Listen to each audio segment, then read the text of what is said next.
পবিত্র ঈদ উল ফিতরকে সামনে রেখে মাদকাসক্তদের ক্রমবর্ধমান চাহিদা মেটাতে চোরাইপথে ভারতীয় ফেনসিডিল আমদানির পাশাপাশি লালমনিরহাট জেলা জুড়ে ভারতীয় সীমান্তের ভারতের বিভিন্ন গ্রামে গোপনে ফেনসিডিল তৈরির কারখানা গড়ে উঠেছে এবং সেই নেশাজাত দ্রব্য কিভাবে বাংলাদেশের ভূখণ্ড লালমনিরহাটে পবিত্র ঈদ উল ফিতরের আগে প্রবেশ করানো যায় সেই নিয়েই দুই দেশের চোরা কারবারিরা ব্যস্ত। তবে সীমান্ত পেরিয়ে ভারত থেকে আসা এত বড় ফেনসিডিলের চালান কিভাবে আটকে দেয় বাংলাদেশ পুলিশ তা জানাবো আমাদের সহকর্মী মোহাম্মদ রইসুল সরকার রুমনের ভিডিও চিত্রে। চলুন শুরু করা যাক। মরণ নেশা ফেনসিডিল খেয়ে শরীরের জন্য মারাত্মক ক্ষতির সম্মুখীন হচ্ছে টগবগে তরুণ সমাজ। বর্তমান সময়ে তরুণ বয়সের যুবকরা এই সব আসল ও নকল ফেনসিডিলের প্রতি ঝুঁকে পড়েছে। মাদকের স্বর্গরাজ্য হিসেবে পরিচিত লালমনিরহাট জেলার ৫টি উপজেলার ৪৫টি ইউনিয়ন ও ২টি পৌরসভার বিভিন্ন পয়েন্ট দিয়ে সবচেয়ে বেশি আসছে ফেনসিডিল, গাঁজা ও ইয়াবা।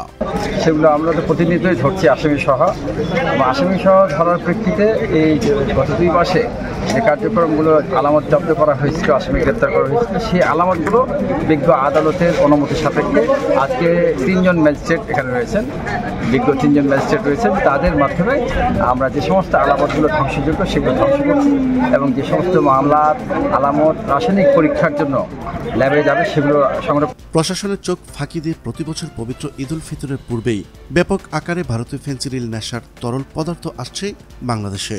এই সমস্ত ফেনসিডিল ও তরল পদার্থ বর্তমানে প্লাস্টিকের জারে সীমান্ত এলাকা পার করে সড়কপথে দেশের বিভিন্ন স্থানে নিয়ে যাওয়া হচ্ছে। লালমনিরহাটের সীমান্ত এলাকাগুলোতে মাদক নিয়ন্ত্রণ অধিদপ্তরের নিষ্ক্রিয়তার কারণে লালমনিরহাট জেলা জুড়ে মাদকাসক্তদের সংখ্যা দিন দিন আশঙ্কাজনকভাবে বৃদ্ধি পাচ্ছে। তবে সরকার পরিবর্তনের পর সীমান্তরক্ষী বাহিনী, বিজিবি ও পুলিশের তৎপরতায় এখন কিছুটা কমে আসছে। এদিকে লালমনিরহাট পুলিশের বিশেষ অভিযানে ফেনসিডিল সহ মাদক কারবারিরা প্রতিনিয়তই গ্রেপ্তার হচ্ছে। অপরদিকে ভারতীয় সীমান্ত এলাকায় বর্তমানে বর্ডার গার্ড বাংলাদেশ বা বিজিবির কড়া দৃষ্টির কারণেই দুদেশের চোরা কারবারিরা অতি গোপনে থেকে এই ব্যবসা চালিয়ে যাচ্ছে।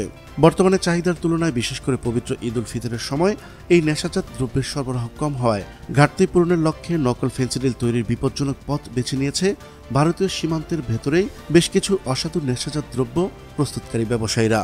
তেমনি তাদের উৎপাদিত ফেনসিডিলের বিশাল এক চালান আটক করে লালমনিরহাট পুলিশ, যা অবশেষে ধ্বংস করে দেওয়া হয়।